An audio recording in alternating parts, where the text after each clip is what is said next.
Aku ingin selalu bersekutu. Ku ingin selalu bersekutu. Saya undang Bapak Ibu untuk kami berdiri. Kita akan menyambut kebenaran firman Tuhan. Saya serahkan kepada Bapak Gembala.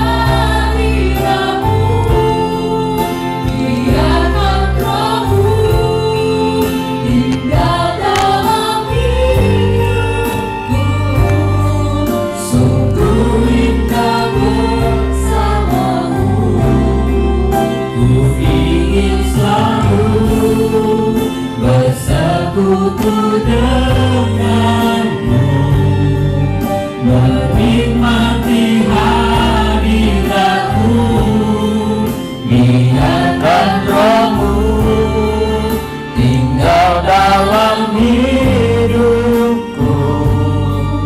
Sungguh indah bersamamu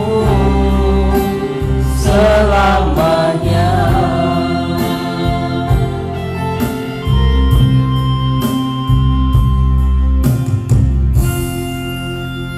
Kami sudah memuji menyembah Engkau Tuhan. Tiba waktunya bagi Tuhan untuk berbicara kepada kami.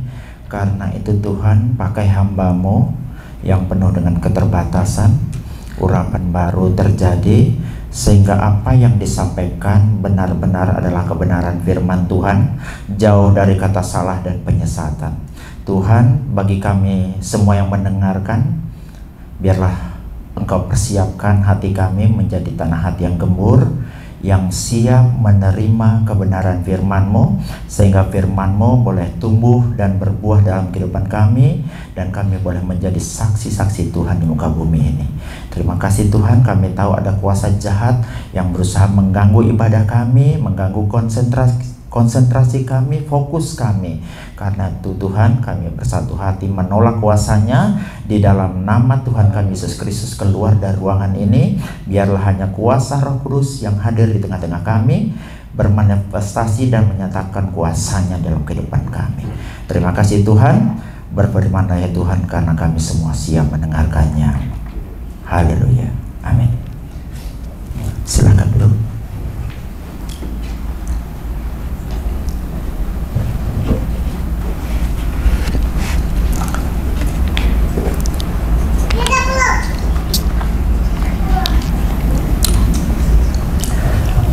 Kita buka firman Tuhan di dalam Matius 10 ayat 40 sampai dengan ayat yang ke-42.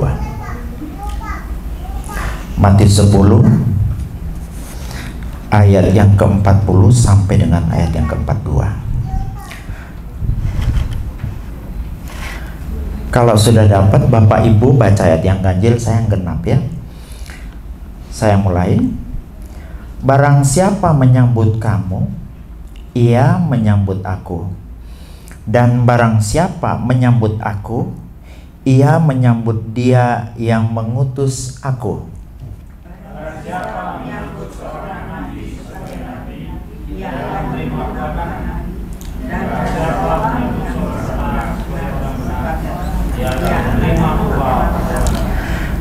Dan barang siapa memberi air sejuk secangkir saja pun kepada salah seorang yang kecil ini, karena ia muridku, aku berkata kepadamu, sesungguhnya ia tidak kehilangan upahnya daripadanya. Bapak Ibu, sebenarnya waktu belajar sekolah teologi itu banyak sekali mata kuliah ya. Ada teologi sistematika, di dalamnya ada kristologi, ada teologi, ada soteriologi, doktrin tentang keselamatan, ada juga eskatologi, ada pneumatologi, dan logi-logi yang lainnya banyak banget. Bahkan dalam teologi praktis ada yang dibilang teologi praktika. Bukan berarti khotbah-khotbah praktis itu tidak dibangun didasarkan pada teologi. Karena hal-hal praktis itu pun kita harus mengacu kepada Alkitab. Kita tidak bisa semena-mena hanya menggunakan pikiran kita. Kita tidak bisa semena-mena hanya menggunakan cara berpikir umum atau logika kita, tetapi benar-benar harus bersumber, kita tarik dari dalam Alkitab. Bahkan ada suatu aturan, kita tidak boleh memasukkan ide kita ke dalam Alkitab, tetapi menarik kebenaran dari dalam kitab. Ini namanya hermeneutika. Nanti kalau kita belajar hermeneutika, kita akan diajar bagaimana menarik kebenaran-kebenaran. Bukan kebenaran-kebenaran kita cocok-cocokkan dengan Alkitab. Nah, ini yang penting. Nah, ada juga ajaran tentang gereja. Di sana eklesiologi, gereja itu seperti apa? Bagaimana gereja mula-mula bertumbuh? Dan masih banyak doktrin-doktrin, salah satunya adalah doktrin tentang kekudusan atau sanctification. Bahkan ada mata kuliah khusus namanya liturgia. Ya, kita belajar lagi masalah bagaimana ibadah itu diajar semua. Nah, kesulitan seorang gembala adalah satu, dekat dengan jemaat. Makanya ketika seorang gembala khotbah, padahal tidak ada motif nyinggung apapun dan siapapun, kadang disalahartikan. Wah, ini nyinggung saya. Padahal yang kita lagi ajar ini benar-benar berasal dari ini nyinggung saya, ini membahas kesombongan dia ini. Ya, tersinggung. Kemudian, selain karena masalah dekat, ya, sekarang ini kan zamannya internet. Kita itu tidak bisa khotbah itu salah. Zaman dulu kita bisa ngomong, saya masih ingat itu. Dosen saya kerjain. Jadi menurut seorang teolog bernama Michael Schumacher, apa dia bilang? Apa itu orang bilang? Michael Schumacher bilang apa? Padahal Michael Schumacher itu pembalap Formula 1. Dia beda-beda tipis dengar dengan Schleiermacher. Ya, Schleiermacher memang teolog, tapi Michael Schumacher itu pembalap. Jadi kalau zaman sekarang saudara khotbah, apalagi dimuat di YouTube, salah, berarti ada rekam digital yang akan menjadi saksi betapa bodohnya itu pengkhotbah. Ya. Kemudian karena pengkhotbah berseliweran di YouTube, semua orang itu punya yang namanya prakonsepsi. Mana ajaran yang dia rasa pas, yang dia dapat di YouTube, dipegangnya. Bahkan ketika gembala mengajarkan hal yang baru, dianggap salah dan keliru, tanpa mengkomparasinya dan memperbandingkannya dan menyelidikinya. Ini kesulitan-kesulitan bagi kita yang benar-benar dekat dengan jemaat, ya.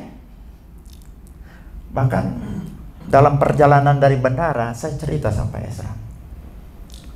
Saya itu tidak bisa ngasih judul khotbah sampai hari Sabtu pagi, karena kami harus bergumul apa yang mana mau disampaikan, yang mana kira-kira bisa menjadi berkat. Kalau cuma kutip khotbah sana, kutip khotbah sini tanpa menggali, banyak copy paste-nya dan ngambil dari internet, gampang saja. Tapi mana yang kira-kira bisa benar-benar dari hasil kita bergumul yang menjadi berkat, sama seperti minggu kemarin ketika khotbah tentang kesombongan. Bapak Ibu tahu apa yang terjadi? Saya cerita di panjang. Ternyata semua kesombongan itu ada pada diri saya. Dia sembunyi di sini, sembunyi di sini, sembunyi di sini. Saya dapati, Tuhan, betapa sombongnya saya. Jadi makanya Bapak Ibu dengan prakonsepsi yang dimiliki oleh jemaat seperti sudah ada isi, air ada isi. Ketika kita mau masukkan hal yang baru yang berbeda dengan isi di dalamnya, ini menimbulkan benturan. Ya. Apalagi kalau khotbah tentang misalnya konsep perpuluhan menurut Alkitab. Wah, ini gembala kurang duit. Ya. Pasti kita langsung dicurigai bahwa itu khotbah karena keadaan kita. Padahal tidak, konteksnya itu mengajar. Jadi jawabannya sebenarnya kalau kita tidak setuju, keluarkan argumentasinya yang menyatakan bahwa perpuluhan itu sudah tidak berlaku. Gitu. Bukan malah menuduh yang mengajar itu mata duitan. Karena siapa saja sekarang di YouTube berani mengajar tentang persembahan, mengajar tentang memberi, mengajar tentang perpuluhan, dianggap pendeta mata duitan. Kalau begitu apa yang kita mau ajar? seorang gembala mau ajarkan kepada jemaat kalau memang ini salah, itu salah? Jadi makanya pada kesempatan kali ini saya dalam pergumulan semacam itu, seperti Tuhan meyakinkan dalam diri saya, seperti ada dorongan. Sudah nggak usah sampai pusing. Selagi engkau benar dengan motivasi yang benar, sampaikan. Masalah motivasi itu urusanmu dengan saya, seperti Tuhan bicara begitu. Itu urusanmu dengan saya, bukan urusan dengan jemaat. Jadi kalau kami mengajar, apapun yang kami itu kami gumuli. Makanya biasanya khotbahnya selesai, biasa jam 7 pagi Pak Wagem ya, baru saya kirim layarnya. Itu sampai malam tidak tidur, bergumul, benarkah ini Tuhan? Adakah yang keliru? Apakah ini kebutuhan jemaat? Boleh tanya anak-anak. Kalau saya malam minggu itu tidur, paling banter itu jam 2 sudah di berdoa dan di depan komputer menyelesaikan itu sambil berdoa. Jadi saat ini ketika kita berbicara tentang agak bernuansa memberi, Tuhan jadi saksi bahwa motivasi seorang gembala dalam hal ini tidak ada yang macam-macam. Murni cuma mengajar. Dan apa yang ada dalam Alkitab patut diajarkan. Ya. Nanti kapan-kapan kita membahas bagaimana konsep membayar pajak kepada pemerintah. Ini kita belajar. Ada dalam Alkitab. Kapan hari di Jakarta, bagaimana LGBT dalam kacamata Alkitab. Semua kita ajar. Dan masih banyak hal lain yang harus kita ajarkan. Termasuk penyakit-penyakit hati, kesombongan itu kayak gimana, bekerja di mana, sembunyi di mana, itu kita harus bahas semua. Iri hati itu kayak gimana, rendah hati itu kayak bagaimana. Jadi satu persatu kita bahas ya. Makanya pada kesempatan kali ini kita bahas tentang 3 ayat yang luar biasa. Ketika murid-murid Yesus diutus, ada 3 ayat yang sangat luar biasa dalam bacaan kita tadi dari Matius 10 ayat yang 41 sampai dengan ayat yang 42. Ya, yang pertama, dari ayat 40 kita dapat kebenaran bahwa menyambut yang diutus itu sama dengan menyambut yang mengutus. Saya ulang, menyambut yang diutus sama dengan menyambut yang diutus. Coba kita lihat. Barang siapa menyambut kamu, ia menyambut aku. Ini Yesus yang berkata. Kamu ini siapa? Murid Yesus. Dan barang siapa menyambut aku ini siapa? Yesus. Ia menyambut dia yang mengutus aku. Ini lebih dipertegas lagi dalam Yohanes 13 ayat 20. Yohanes 13 dan 20. Sesungguhnya benar kataku ini, siapa yang menerima orang yang kuutus, menerima aku. Dan siapa menerima aku, menerima dia yang mengutus aku. Pak, dari mana sih konsepnya ini? Kok bisa ya orang yang diutus itu sama dengan orang yang mengutus? Menerima orang yang diutus itu sama dengan menerima orang yang mengutus. Menyambut orang yang diutus itu sama dengan menyambut orang yang mengutus. Ini dasar pemikirannya dari mana? Sebenarnya dasar pemikirannya sudah lama loh Bapak Ibu. Ada dalam istilah zaman dulu namanya saliak. Saliak ini prinsipnya begini secara lengkap. Dalam bahasa Ibrani, Saliak sehadam kemoto. Seliak sehadam kemoto. Ini prinsip sudah ada dari zaman sebelum Yesus. Nanti zaman Yesus kemudian diungkapkan lagi oleh Yesus. Kemudian zaman para rabi itu dipertegas lagi dengan hukum-hukum mereka. Jadi prinsip saliak sehadam kemoto ini artinya itu utusan seseorang adalah seperti orang itu. Saya ulang, utusan seseorang adalah seperti orang itu sendiri. Saliak ini artinya utusan bisa, wakil bisa, duta bisa. Nanti kita akan coba melihat bukti-bukti penggunaan kata saliak, istilah saliak ini. Dengan kata lain, tindakan saliak ini memiliki kekuatan hukum, ya, memiliki kekuatan hukum dan moral yang sama dengan tindakan orang yang mengutusnya. Demikian pula perlakuan terhadapnya.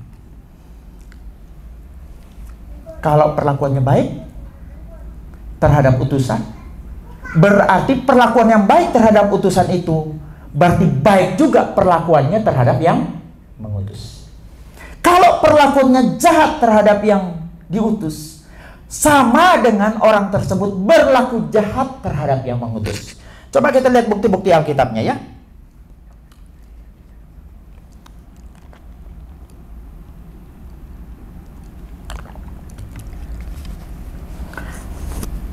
Dalam 1 Samuel 2 Samuel 10 ayat 1 sampai 5. Saya cerita saja. Suatu saat sahabatnya Daud mati. Sahabatnya Daud ini bernama Nahas, raja Amon, ya, mati. Daud mengirim wakil utusan atau duta ke sana atau saliak-saliak ke sana untuk mengucapkan turut berbelasungkawa atau turut berduka cita, barangkali kalau zaman sekarang dengan bawa karangan bunga kerajaan Ahaz. Setibanya di sana, anehnya penyambutan daripada Hanun bin Nahas, anaknya Raja Nahas ini, itu tidak seperti yang diharapkan terhadap utusan-utusan ini. Berdasarkan masukan-masukan, nasihat-nasihat, bisikan-bisikan dari orang-orang sekitar Raja Hanun, bahwa menganggap siapa saja yang dikirim oleh Daud atau utusan-utusan Daud atau wakil-wakilnya Daud yang pergi ke sana ini ternyata dianggap sebagai suatu tindakan spionase, upaya memata-matai kerajaan Amon, ya. Akhirnya apa yang diperbuat terhadap utusan-utusannya? Utusan ini dicukur jenggotnya separuh. Jangan lupa, orang Israel itu kalau dicukur jenggotnya itu adalah sebuah penghinaan yang luar biasa, apalagi dicukur separuh. Jadi mereka menghina utusan-utusan Raja Daud. Bukan cuma sampai situ, bajunya digunting, bajunya dipotong di bagian sini sampai ke pantat. Jadi utusan-utusannya itu pulang dengan celana lubang di pantat. Daud dengar ketika utusan-utusannya dibuat semacam itu, utusan-utusan yang dihina semacam itu disuruh tinggal di Yeriko, jangan dulu masuk ke Yerusalem. Karena tidak mungkin mereka yang pergi atas nama raja pulang dipermalukan semacam itu. Singkat cerita, Daud begitu marah karena utusannya diperlakukan semacam itu. Dia memerintahkan Yoab untuk menyerang Amon. Nanti baca sendiri jalan ceritanya dalam kitab 2 Samuel 10 dan seterusnya. Ya, yang saya mau sampaikan, mereka ganggu utusan Daud, sama dengan ganggu Daud. Mereka mempermalukan utusan Daud, sama dengan mempermalukan Daud. Mereka menghina para utusan, mereka menghina para saliak ini, sama dengan menghina Daud. Konsepnya sama. Ketika saudara dan saya adalah utusan Tuhan, kita utusan surga ke bumi ini, mereka hina kita, mereka menghina Tuhan yang mengutus kita. Mereka menganiaya kita, mereka menganiaya Tuhan yang mengutus kita. Tapi ketika mereka berbuat baik kepada kita, sama dengan mereka berbuat baik kepada pribadi yang mengutus. Bukti kedua, Musa itu saliaknya Tuhan Allah. Tadi itu utusan-utusan itu saliaknya Raja Daud. Yang saya cuma mau mengatakan dan membuktikan bahwa Saliat Sehadam Kemoto itu adalah prinsip yang sudah lama berlaku dari zaman dulu sampai zaman sekarang. Suatu saat Musa dipanggil oleh Tuhan, ditetapkan oleh Tuhan bahwa dialah yang akan memimpin bangsa Israel keluar dari Mesir. Dengan kata lain, Musa adalah saliaknya Allah. Musa adalah saliaknya Tuhan. Musa adalah wakil Tuhan. Musa adalah utusan Tuhan untuk membawa bangsa Israel keluar dari Mesir menuju ke tanah Kanaan. Dan disertai lagi dengan tanda-tanda dan mujizat. Disertai lagi dengan bukti bahwa melalui Musa, hukum 10 itu diturunkan. Kurang bagaimana lagi? Tetapi si Miriam, kakaknya, mencoba ganggu-ganggu saliaknya Tuhan. Apa yang dia ganggu? Kalau baca dalam Bilangan 12 ayat 2 nanti, Bapak Ibu akan menemukan di sana ada upaya kudeta. Dia tidak tahu bahwa penetapan Musa sebagai nabi itu ketetapan Tuhan yang tidak bisa diganggu-gugat. Dicoba-coba diganggu, kemudian otoritas Musa dipertanyakan, dicari-cari salahnya, termasuk ketika Musa disinyalir atau dianggap kawin dengan perempuan Kus. Saya jelaskan dulu masalah perempuan Kus. Ada 3 pandangan terhadap masalah perempuan Kus ini ya. Musa itu yang pertama, itu dalam pandangan yang pertama dinyatakan poligami. Musa sudah punya istri namanya Sipora, anaknya Imam Yitro. Tetapi kawin lagi dengan perempuan Kus. Kus ini kalau menurut Alkitab adalah kecucunya Ham yang buka kota di daerah dekat Sudan dengan Ethiopia. Itu Kus. Dan kalau menurut Yeremia 13:23, Kus itu adalah orang yang berkulit hitam, agak gelap ya. Nah, kemudian dengan dalih itu si Miriam ini mengata-ngatai Musa. Dabar namanya. Dabar itu bisa dikategorikan kalau dalam bahasa Islam gibah dan fitnah. Jadi Musa pertama dalam pandangan para ahli mengatakan dikatakan bahwa dia poligami. Pandangan pertama. Dia punya istri Sipora, punya lagi istri orang Kus. Yang kedua, Musa kawin 2 kali. Ini pemahaman yang kedua. Sipora mati, dia kawin lagi dengan perempuan Kus orang Afrika itu. Kalau dalam terjemahan lain, kata Kus itu langsung diterjemahkan Ethiopia. Ya. Kemudian pandangan ketiga, tidak. Sipora itulah orang Kus. Kus ini ternyata setelah diperiksa dalam Alkitab ada 2. Satu Kus Asia, Kusan, yang satu Kus Afrika. Nanti boleh dibuka di dalam kitab Habakuk ya. Nanti periksa di sana, dinyatakan Habakuk 3 ayat 7 itu Kusan atau Kus itu sama. Yang kemudian boleh dilihat dalam Kejadian 2 ayat 13 di mana sungai-sungai yang mengitari Taman Eden, Pison, Gihon, Pisonnya kalau tidak salah, itu berada dekat Kus. Jadi yang dia cemburu akan adalah oleh Miriam, bahwa Musa itu kawin dengan orang yang bukan bangsa Israel. Karena Sipora itu orang Midian, bukan orang Israel. Dengan cari-cari semacam itu sebenarnya itu upaya kudeta. Dan Alkitab mencatat Tuhan memanggil mereka bertiga. Dan di situ kesaliakan Musa dikonfirmasi dan dipertegas. Tuhan bilang bagaimana? Kalau ada nabi lain berbicara dengan saya paling banter cuma lewat penglihatan dan mimpi. Kalau bahasa aslinya atau bahasa Inggrisnya kayak main puzzle, teka-teki. Tapi Musa, dia dalam hal ini dia adalah utusan saya. Saya berbicara dengan dia tatapan muka dengan muka. Akibatnya apa? Maryam dihukum kena.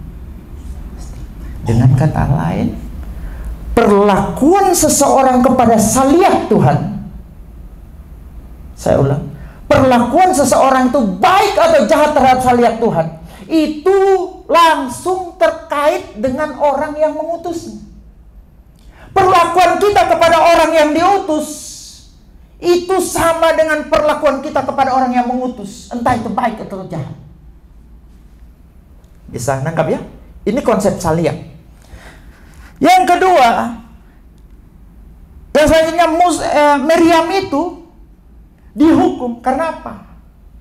Ada istilah dalam bahasa Ibrani yang disebut dengan lason hara. Jadi dabar itu mengata-ngatai itu, ngomongin itu, gibah, fitnah, itu kategori dalam istilah orang Ibrani itu lason hara, lidah jahat. Ketika Maryam lidah jahat pada Musa, sama dengan Maryam lidah jahat pada yang mengutus Musa.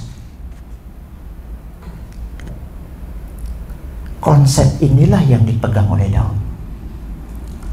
Konsep saliak sedang kemoto ini yang dipegang oleh Daud ketika menghadapi Saul. Karena dia berpikirnya bahwa kalau saya berbuat curang atau berlaku sesuatu kepada Saul, tentulah orang yang mengutus Saul itu akan juga ada di belakangnya. Walaupun faktanya Roh Allah sudah meninggalkan Saul. Yang selanjutnya, bukti ketiga, murid-murid Yesus versus Saulus. Pernah dengar ceritanya Paulus menganiaya Yesus? Pernah dengar? Yesus mencambuki Yesus. Saulus mencambuki Yesus. Saulus menyeret Yesus ke penjara. Pernah? Pernah dengar ceritanya? Belum ya? Nah, dalam Kisah 8 ayat 1 dikatakan waktu Stefanus dibunuh, dirajam dengan batu, Saulus ada. Ya. Dia menyetujui perbuatan itu. Kemudian dalam ayat yang ketiga dikatakan Saulus agresifnya luar biasa. Dia berusaha membunuh semua jemaat di Yerusalem. Ditariknya laki-laki dan perempuan dari rumah mereka dan dimasukkannya ke dalam penjara. Habis yang di Yerusalem semua sudah memencar ke sana kemari. Saulus tidak hanya berdiam sampai situ. Dia pergi ke Damsyik. Damsyik ini adalah ibu kota Suriah yang sekarang Damaskus. Sama Damsyik dengan Damaskus. Ya. Itu pergi sampai ke Suriah, beda negara ini. Pergi ke sana cuma ngejar orang-orang Kristen, mengejar murid-murid, mengejar anak-anak Tuhan. Mereka katakan mau dibunuh Paulus. Saulus berkatakan mau dibunuh. Kisah 9 ayat 1. Sementara itu berkobar-kobar hati Saulus untuk mengancam dan membunuh murid-murid Tuhan. Ia menghadap imam besar untuk minta surat kuasa. Ya, dalam ayat yang kedua meminta surat kuasa. Nah, dalam perjalanan itu Saulus ketemu dengan sesuatu yang ajaib. Dia melihat semacam cahaya. Kemudian dari cahaya itu terdengar suatu suara, Saulus, Saulus, mengapakah engkau menganiaya aku? Saulus kaget, siapa engkau Tuhan? Akulah Yesus yang engkau aniaya. Kapan Saulus menganiaya Yesus? Ketika dia menganiaya utusannya. Bisa nangkep? Ketika Saulus menganiaya murid-murid, sama dengan Saulus menganiaya Yesus. Ketika Saulus menganiaya orang Kristen, sama dengan Saulus menganiaya Kristus. Inilah yang saya katakan prinsip Saliak Sehadam Kemoto. Ya. Saliak Sehadam Kemoto itu bisa dilihat dalam contoh-contoh. Masih banyak lagi kalau mau diungkap. Yang diutus sama dengan yang mengutus. Coba kita lihat dalam dunia modern. Adakah prinsip Saliak Sehadam Kemoto itu? Ya, coba kita lihat dalam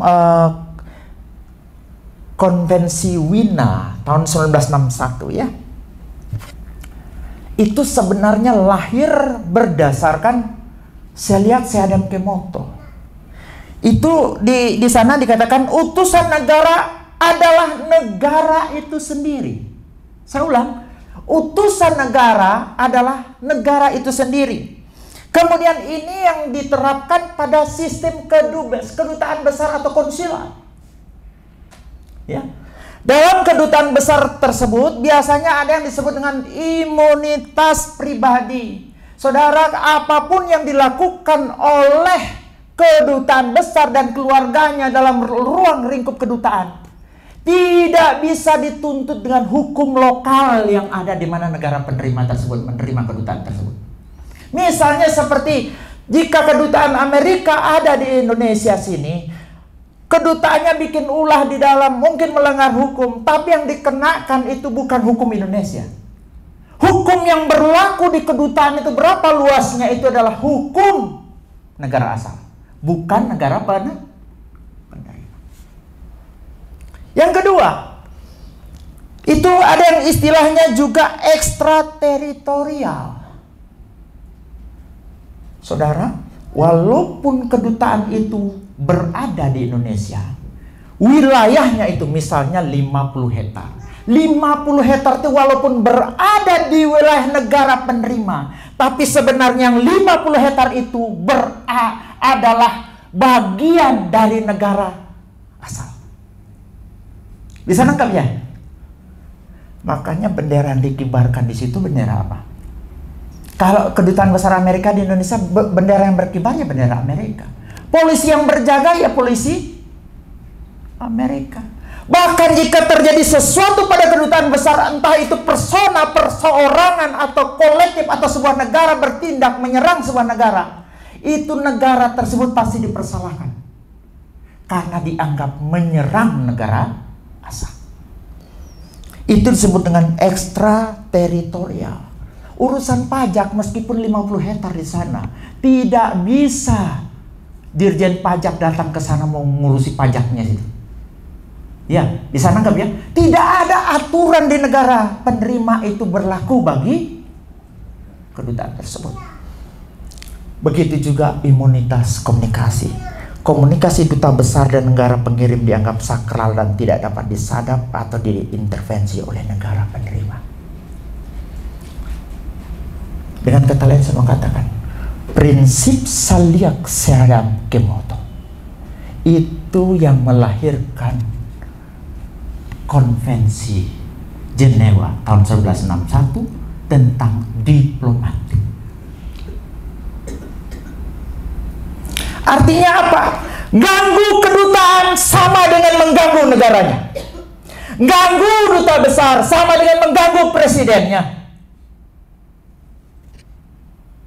Itu yang mau disampaikan di situ. Makanya jangan heran ketika tahun 1998 kedutaan Amerika di Nairobi, Kenya, dan Dar es Salaam di Tanzania diserang oleh Al-Qaeda pada tanggal 7 Agustus 1998. Itu menewaskan 200 orang serangan serentak tersebut. Dan 12 orang diantaranya adalah orang Amerika. Ketika Al-Qaeda berani ganggu utusan Amerika di Kenya dan Tanzania, Amerika bilang sama dengan mereka ganggu saya. Singkat cerita, Al-Qaeda diserang di Afghanistan dan karena mengganggu orang yang diutus. Mengganggu orang yang diutus sama dengan mengganggu orang yang mengutus. Menghina orang yang diutus sama dengan menghina orang yang mengutus. Menghina kedutaan sama dengan menghina presidennya. Menghina kedutaan besar sama dengan menghina negara yang mengirim kedutaan tersebut.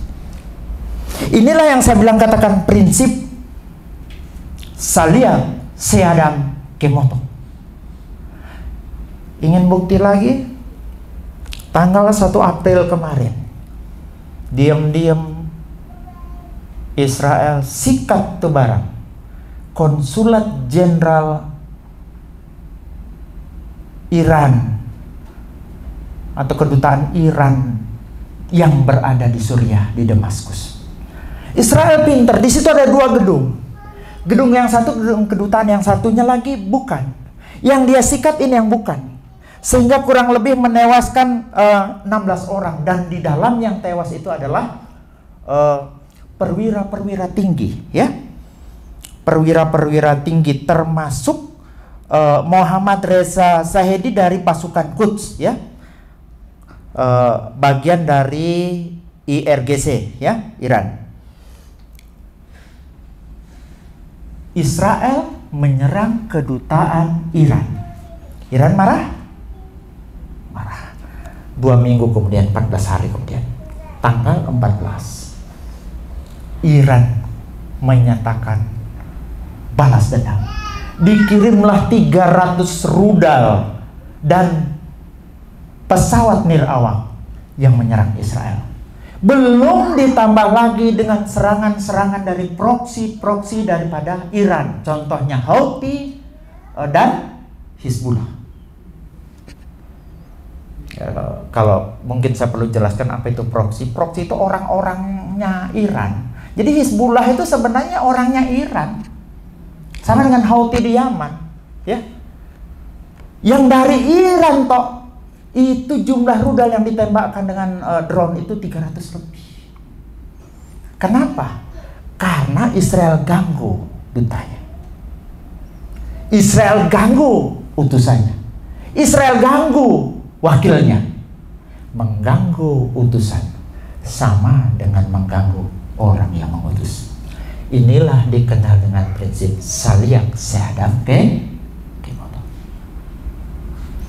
Jadi Bapak Ibu, apa pelajaran kita dari sampai saat ini?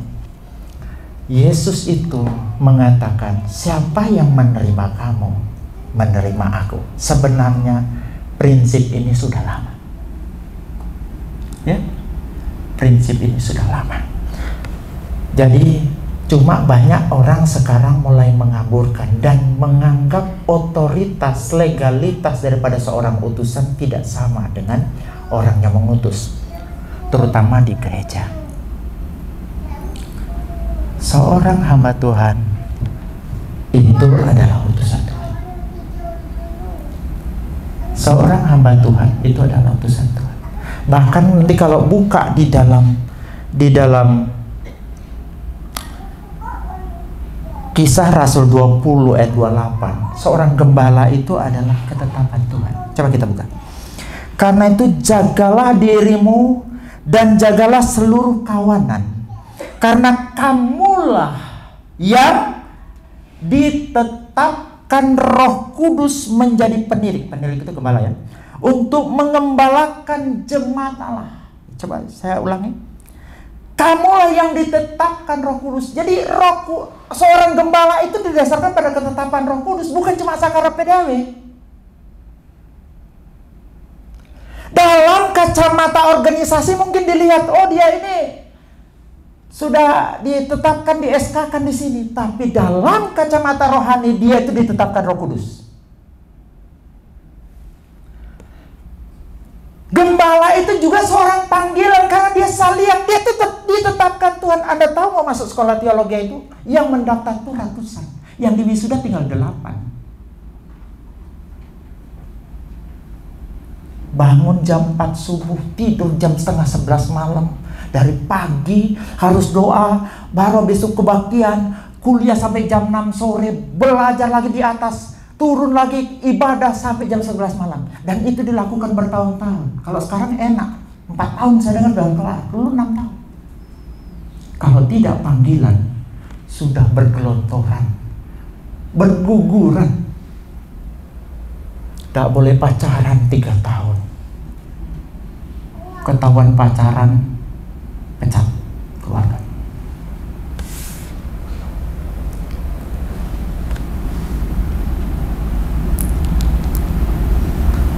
Jadi Bapak Ibu Saudara yang kasih dalam Tuhan, penerimaan kita kepada seorang utusan itu sama dengan penerimaan seseorang terhadap yang mengutus. Kalau seseorang diutus Tuhan, kita menerima orang yang diutus Tuhan sama dengan kita menerima orang yang mengutusnya. Lanjut. Alkitab mengatakan bahwa saudara dan saya, jemaat-jemaat Tuhan, adalah duta-duta Kristus. 2 Korintus 5:20 bisa dilihat juga, 2 Korintus 5:20 ya. Kami adalah duta-duta Kristus. Ya, satu lagi.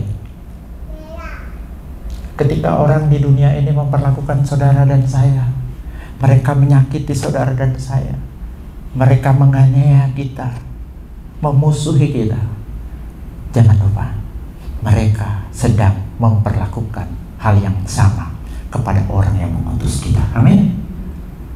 Ini mudah-mudahan menguatkan bahwa saudara dan saya salian-saliannya Tuhan, utusan-utusannya Tuhan di muka bumi ini. Yang kedua, dari ayat yang ke-41 kita dapat kebenaran apa? Jabatan boleh beda, tapi pahala sama. Coba kita baca ayatnya. Jabatan boleh beda tapi pahala sama. Matius 10 ayat 41.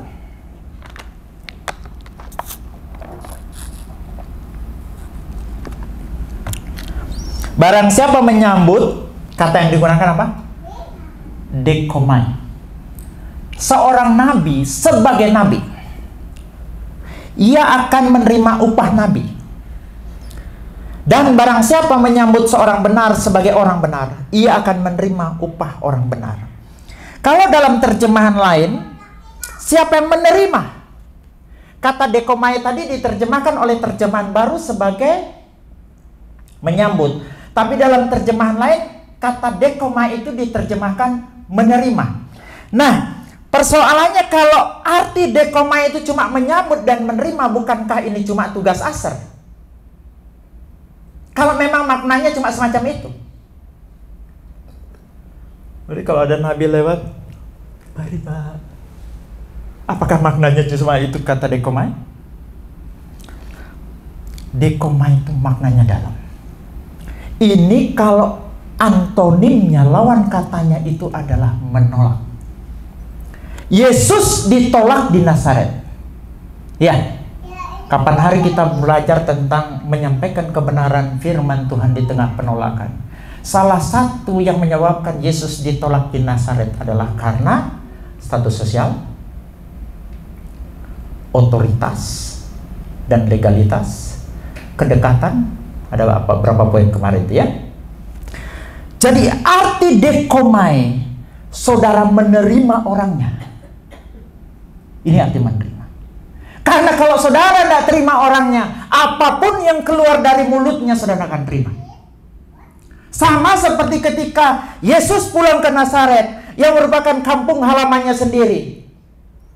Orang di sana menolak semua, menolak Yesusnya karena dia tahu siapa orangnya. Orangnya ditolak, kehadirannya ditolak. Bahkan kalau dalam versi Alkitab yang lain dikatakan bahwa Yesus mau di bahasa Jawanya didorong ke tepi jurang. Wong Jawa ngaranne dijongkrokno, ya, dijongkrokno dari jurang. Jadi menerima orangnya, menerima kehadirannya. Yang kedua arti menerima itu menerima otoritasnya, mengakui otoritasnya. Kalau saudara menerima nabi, saudara harus mengakui bahwa dia itu utusan Tuhan. Saudara mengakui dia saliaknya Tuhan. Itu arti menerima. Kalau saudara melihat seorang hamba Tuhan dan saudara tidak percaya dia punya otoritas ilahi, berarti saudara tidak menerima.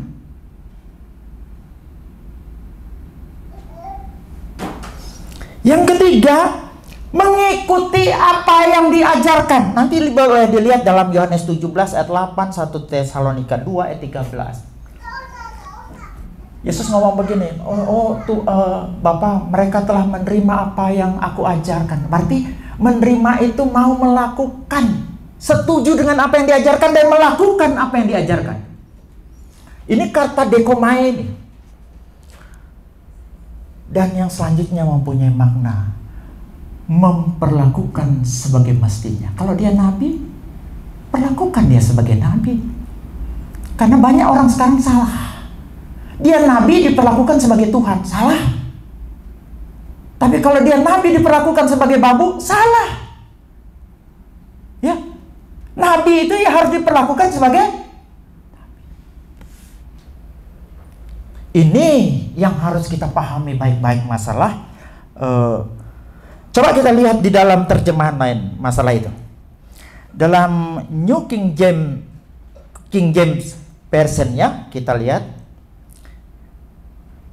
in the name of a prophet. Barang siapa menyambut seorang nabi dalam nama seorang nabi. Ini boleh juga dalam terjemahan TMP, siapa yang menerima nabi dalam nama nabi. Kalau dalam terjemahan TSI, karena dia menyadari bahwa nabi itu adalah utusan Allah. Jadi kalau saudara menghormati seorang nabi, karena saudara dan saya sadar bahwa dia itu utusan Allah, itu yang dimaksud dengan menerima nabi sebagai. Banyak kan orang sekarang nggak percaya bahwa sebenarnya seorang hamba Tuhan yang benar-benar hamba Tuhan itu adalah punya SK dari Roh Kudus kan? Dia cuma melihat SK organisasi kan? Jangan lupa, seorang yang dipanggil khusus oleh Tuhan, ditetapkan oleh Tuhan dalam dimensi roh, itu punya otoritas rohani. Makanya sikap, jangankan kepada orang yang menjadi penyambung lidah Allah, kepada jemaat biasa saja, orang Kristen pengikut Kristus, kita harus bersikap baik.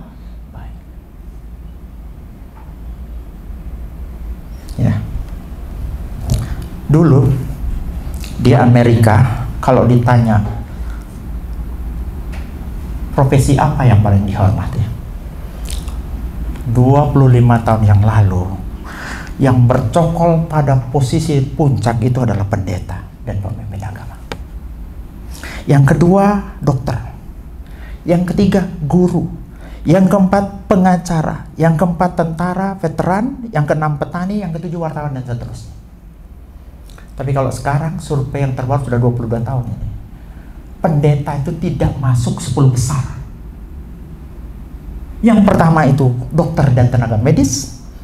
Yang kedua itu tentara atau anggota militer. Yang ketiga guru dan pendidik. Yang keempat petugas pemadam kebakaran. Yang kelima polisi. Yang keenam ilmuwan. Ketujuh insinyur, hakim dan pengacara. Selanjutnya pekerja sosial dan wartawan. Pendeta sudah tidak masuk 10 besar.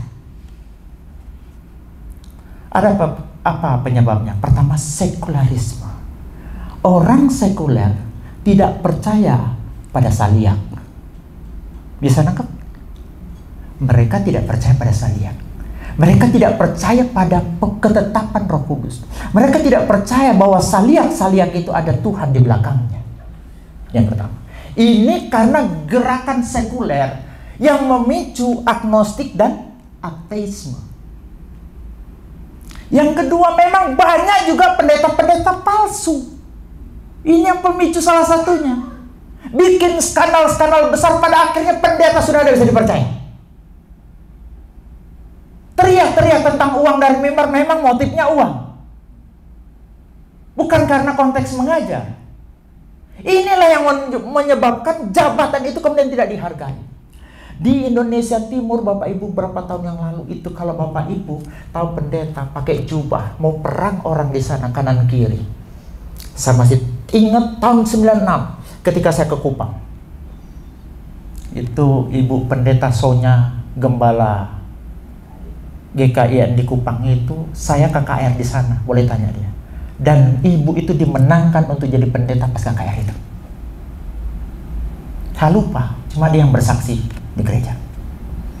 Di sana pas terjadi perang antara suku A, suku B, dia dekat rumah bapaknya Pak Esra. Anak panah masih menancap kanan kiri. Yang bisa menghentikan bukan polisi, yang bisa menghentikan bukan tentara, pendeta. Berarti pendeta masih dihargai. Lalu dengan pakai jubah dia bilang stop, stop, stop, berhenti semua. Tapi sekarang pendeta begitu tidak ada harga. Ya tidak salah semua orang yang menganggap tidak berharga, karena memang banyak pendeta bikin sah. Surabaya aja ada berapa kasus. Sekarang ini ada 2 kasus besar, satu di Blitar, ya, pendeta besar di sana. Yang kedua, satu pendeta lagi KDRT dan itu keluar di medsos. Dan ini semua merusak nama Tuhan. Pada akhirnya orang tidak percaya dengan saliak-saliak itu.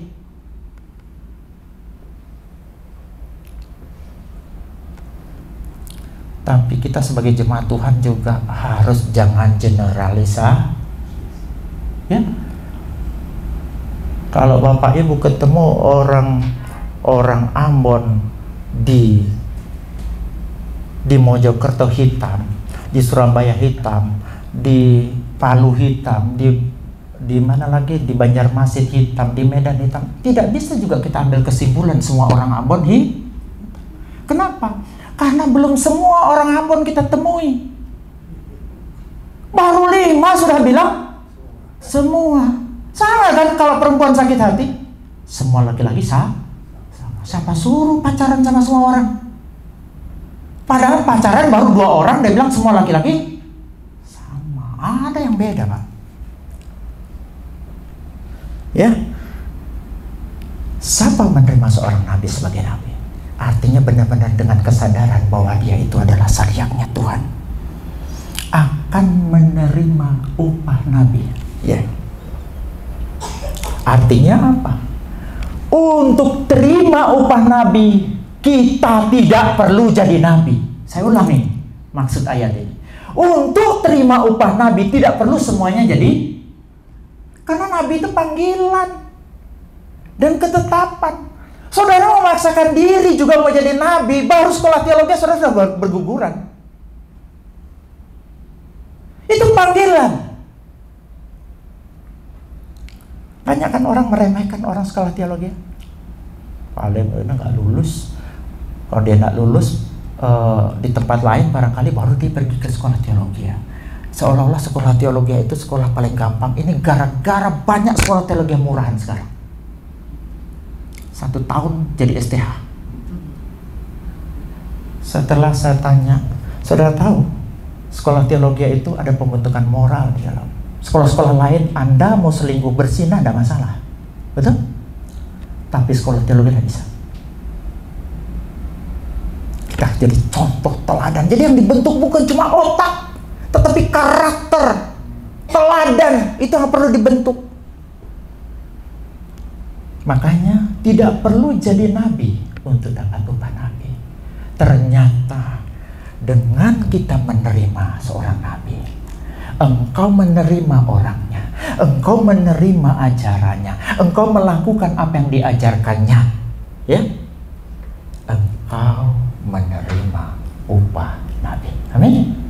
Dengan kita melakukan, menyokong seorang nabi, kita dapat upah nabi. Upahnya sama, meskipun jabatannya beda. Ya, saya mau jadi pengusaha nggak bisa, karena bukan panggilan saya. Tanya itu Bu Yuni, saya berapa punya trek dulu? Gampang sekali muncul belas kasihan lah. Bisnis dibawa belas kasihan, kalau nggak bangkrut, ya toh? Dia tidak bayar anunya, materialnya, nggak apa-apa, jangan. Ternyata 50 yang begitu, besoknya modal kelong, bang. Setiap orang punya panggilan masing-masing, makanya hiduplah sesuai dengan panggilan kita. Jangan memaksakan untuk menjadi diri seperti Nabi. Karena Nabi itu ada tandanya. Saya bilang jelas ada tandanya. Dan tidak semua orang punya. Nanti kapan-kapan kita akan belajar nanti bagaimana tandanya. Dan selanjutnya, apakah ini berlaku Pak bagi nabi palsu? Boleh nggak kita menerima nabi palsu? Boleh nggak kita menyambut nabi palsu? Jelas tidak. Di dalam 2 Yohanes 1 ayat 7 dikatakan apa? Kita tidak boleh menyambut nabi palsu. Ya. Banyak penyesat telah muncul dan pergi ke seluruh dunia yang tidak mengakui bahwa Yesus Kristus telah datang sebagai manusia. Itu adalah si penyesat dan antikris. Ayat yang ke-8. Waspadalah supaya kamu jangan kehilangan apa yang telah kamu kerjakan itu, tetapi supaya kamu mendapat upahmu dan upahmu sepenuhnya. Ayat yang ke-10. Jikalau seorang datang kepadamu dan tidak membawa ajaran ini, janganlah kamu menerima. Hati-hati membantu nabi-nabi yang tidak jelas. Anda ngambil bagian dalam penyesalan itu. Hati-hati ngirim ke rekening gereja-gereja yang tidak berdiri pada kebenaran firman Tuhan. Hati-hati ngasih uang kepada hamba-hamba yang sebenarnya bukan hamba Tuhan tapi hamba uang. Dia tidak diutus. Dia bukan saliak. Dia tidak menyampaikan kebenaran, tapi justru menyesatkan. Itu yang dibiayai.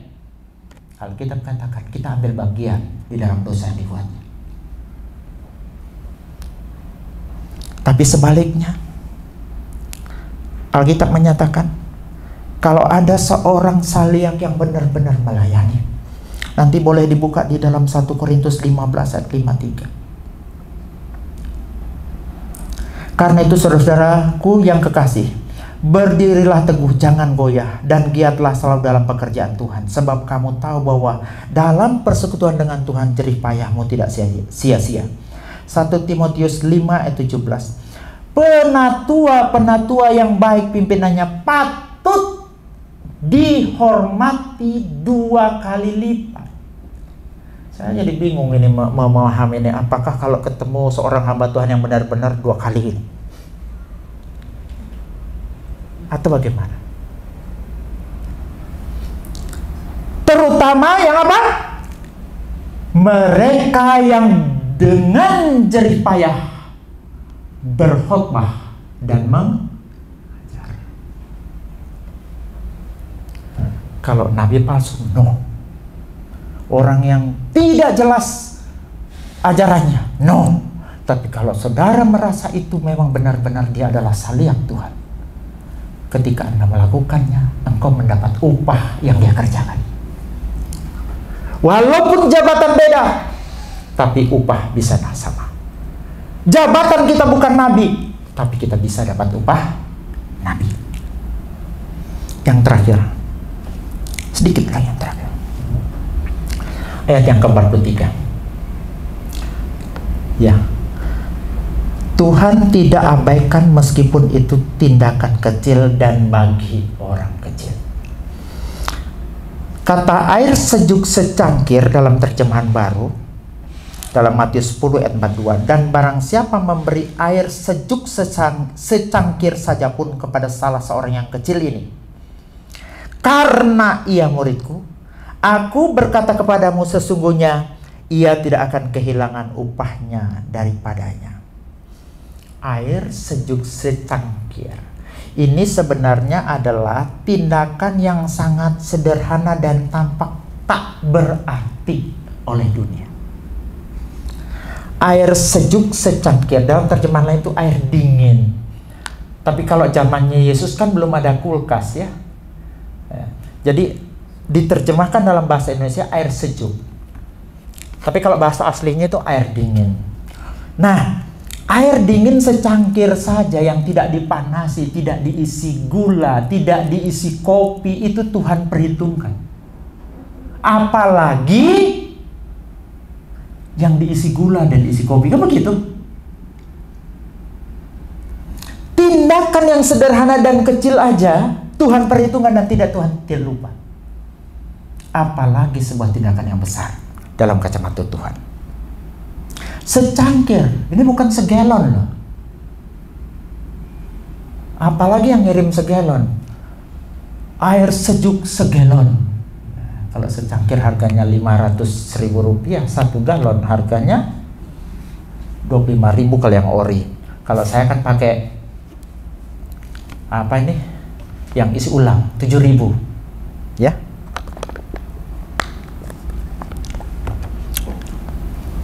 Yang kedua, kepada salah seorang yang kecil ini. Ayat ini seolah-olah memberitahu kita bahwa yang sedang dibawa oleh Yesus ada anak kecil di situ. Padahal tidak seperti itu. Ini sebenarnya agak rancu terjemahannya. Saya lebih setuju dengan terjemahan TMP dengan terjemahan bahasa Indonesia sehari-hari. Coba kita lihat terjemahan TMP. Ingatlah, sesiapa yang memberikan minuman walaupun hanya air sejuk kepada salah seorang pengikutku yang paling hina ini. Jadi yang kecil itu bukan badannya, tetapi status sosialnya. Ini adalah wong cilik. Ini adalah orang kecil, orang yang gak ada arti, gak punya kuasa, gak punya ekonominya juga gak kuat. Itu kata kecil di situ. Bukan karena dia kecil, umurnya baru sedikit. Begitu juga dalam terjemahan BIS bahasa Indonesia sehari-hari. Barang siapa memberi minum biar cuma air dingin saja kepada salah seorang dari orang-orang hina dina ini. Jadi jelas ya, itu menunjuk kepada wong cilik. Perbuatan yang kecil, perbuatan baik yang kecil, berupa secangkir air sejuk, diberikan kepada orang kecil, diberikan kepada wong cilik, itu Tuhan tidak pernah abaikan. Ini yang saya bilang, ketika secara kasat mata apapun yang kita berikan itu kelihatan lepas dari tangan kita, tapi sebenarnya pemberian itu tidak pernah lepas dari hidup kita. Nah, selanjutnya, karena ia muridku, itu berbicara motivasi. Karena banyak orang memberi juga motivasinya keliru. Tapi dikatakan di sini, ketika engkau memberi pemberian kecil kepada orang kecil, karena orang kecil itu muridku. Yang berbicara motivasi. Motivasi kita dalam melakukan hal-hal semacam ini adalah karena semua itu muridnya Yesus. Karena semua itu utusannya Yesus. Karena semuanya itu saliaknya Yesus. Dan kepada siapa kita utamakan? Kepada orang-orang percaya. Boleh kita berbuat hal-hal yang spektakuler, membantu hal-hal yang besar kepada orang dunia, boleh. Tetapi yang utama kepada orang-orang percaya. Di mana ayatnya? Galatia 6 ayat 10. Karena itu selama masih ada kesempatan bagi kita, marilah kita berbuat baik kepada semua orang. Tetapi apa? Terutama kepada kawan-kawan kita seiman. Jangan kayak mercusuar. Ini konsep memberi Alkitab. Tahu mercusuar? Dia bisa nerangi yang jauh di sana, kapal-kapal yang jauh di sana, tapi dia tidak bisa menerangi yang di bawahnya. Dia bisa menjadi berkat bagi yang jauh sana, tapi yang di bawahnya gelap gulita. Tidak boleh begitu. Kalau mau menjadi saksi, itu mulai dari Yerusalem dulu, betul? Setelah itu Yudea, Samaria, Yudea, dan terus melebar. Jadi tidak seperti mercusuar. Saya cerita, seseorang bernama Howard Kelly, anak kecil. Suatu saat dia mengalami kesulitan bayar uang buku, uang sekolahnya. Dia nyari buku-buku bekas di rumahnya. Siapa tahu dia dapat, dia jual. Akhirnya dia dapat cuma beberapa sen. Dan capeklah dia. Dia mau beli makanan, nggak punya uang. Mau beli minuman nggak punya uang. Sementara uang yang ada berapa sen itu cuma untuk cukup membayar apa namanya? Uang sekolahnya, itu pun belum cukup. Singkat cerita, dilihatlah ada pintu rumah terbuka. Dengan berani dia datang ke situ. Ibu, Mbak, boleh saya minta tolong? Kenapa, Dek? Boleh saya minta minum air putih? Oh iya, tunggu. Sampai masuk ke dalam ini ibu atau mbak ini, di dalam tidak didapatinya air minum, yang didapat cuma susu. Akhirnya susu dikasih sama itu anak. Anak itu kemudian bertanya, Bu, boleh saya tanya berapa harus saya bayar? Oh, tidak perlu bayar. Ibu saya mengajarkan saya untuk tidak menerima apapun dari perbuatan baik. Howard Kelly pulang. Di tengah jalan dia punya tenaga baru dan kepercayaan baru. Kenapa saya katakan dengan kepercayaan baru? Karena sebelumnya dia sudah tidak percaya ada manusia baik di muka bumi ini. Puluhan tahun berlalu, berpuluh-puluh tahun berlalu. Singkat cerita, ibu ini sakit parah dan harus dirujuk ke kota. Sampai di kota, dokter Howard Kelly ini kayak tidak asing dengan nama ibu itu. Akhirnya ibu itu ditangani dengan baik dan bisa sembuh. Ketika dia terima nota pembayarannya, dia kaget dengan harganya. Aduh, siapa mau bayarin? Saya tidak cukup uang untuk bayar ini. Tetapi ternyata di bawahnya terdapat tulisan, telah lunas, dibayar dengan harga segelas susu. Kebaikan kecil yang kau tabur tidak pernah diabaikan Tuhan. Tuhan menjanjikan upah nabi dan upah apapun dalam perikop yang kita baca tadi. Dia tidak memberitahu kapan itu kita terima. Bisa jadi hari ini, bisa jadi besok, tapi bisa juga dalam kekekalan. Karena dia tidak bahas di situ kapan kita akan terima. Saya cerita lagi. Ada seorang ibu bernama Ibu Teresa. Dia tinggal di Kalkuta, kemudian membangun sebuah tempat namanya Nirmal Hirdia ya. Ini adalah rumah penampungan. Kemudian dia kerjanya cuma cari-cari orang. Didapati oleh orang yang tertidur di got dan sudah sekarat dan hampir mati. Kemudian orang yang jatuh di got itu diangkatnya oleh Ibu Teresa dengan teman-temannya, kemudian dirawatnya. Sampai kemudian orang yang sudah sekarat itu ngomong begini, dulu saya hidup seperti anjing di jalanan dan mati pun tidak ada yang urus, tapi sekarang saya akan mati seperti malaikat karena saya merasa diperhatikan dan dicintai. Ibu Teresa dengar begitu? Ya Pak, karena saya melihat Yesus di wajah orang-orang yang susah. Saya melihat Yesus di wajah orang-orang yang kecil.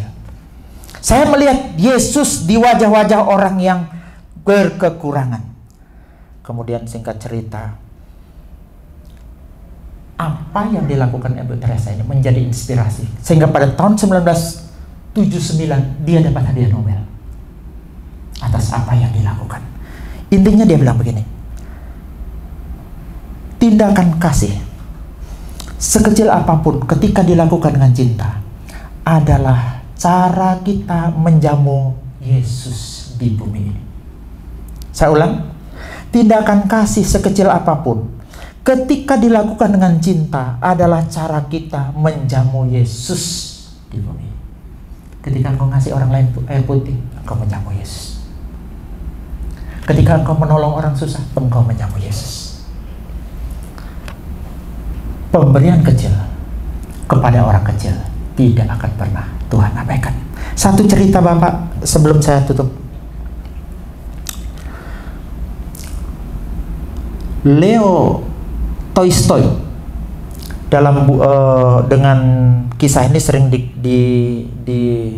dimengerti sebagai Martin the Cobbler, ya, atau kisah tentang where love is, God is. Suatu saat ada tukang sepatu yang punya keluarga bahagia. Singkat cerita, istrinya mati, tinggallah beliau sendiri yang hidup, tukang sepatu ini. Dalam kesepian dan keputusasaannya, dia bilang begini, Tuhan, gimana sih saya nih? Mau kemana saya? Kenapa saya kesepian semacam itu? Tiba-tiba dia mendengar suatu suara. Dan besok saya akan berkunjung ke rumahmu. Dia dengar suara itu, dia senang sekali karena Yesus akan mengunjungi dia. Dia persiapan sedemikian rupa, masak-masak, bersih-bersih, dengan harapan Yesus berkunjung ke rumahnya. Dari pagi dia noleh ke depan pintu, yang dia lihat hanya seorang kakek tua sedang menyapu jalanan yang bersalju. Dipanggilnya kakek itu, sini kek, daripada kakek terlalu capek, sini. Dibikinkannya kakek itu teh manis, dikasihnya makan. Akhirnya kakek itu bekerja kembali. Tak lama kemudian muncul lagi ibu-ibu menggendong anak kecil dalam posisi kelaparan dan kedinginan. Bapak tua ini yang bernama Martin de Cobbler, bukan Pak Martin di sini ya. Itu kemudian memberi dia makan. Dia memberi selimut bagi anaknya dan kemudian ibu itu pun pergi. Tidak lama kemudian muncul lagi anak kecil yang miskin, tidak punya sepatu. Sama bapak ini dikasih sepatu, dikasih makan, dan anak itu pun pergi. Sambil dia menunggu sampai petang, mana Yesusnya? Ketika dia mulai kecewa karena Yesus tidak muncul-muncul, Martin de Cobbler ini kemudian mulai berdoa. Didengarnya suara lembut dari belakang, dan kemudian dia mulai menoleh ke belakang, dan tampaklah 3 wajah tadi. Kakek itu, yang kedua ibu tadi yang bawa anak kecil, yang ketiga anak kecil yang tidak punya sepatu dan diberikan sepatu tadi. Dan mereka tersenyum, dan suara itu berkata, aku datang dalam rupa 3 wajah ini. Aku datang dalam rupa 3 wajah ini. Jadi rupa-rupanya Bapak Ibu saudara kekasih dalam Tuhan, pesannya apa? Ada Yesus di belakang orang-orang kecil.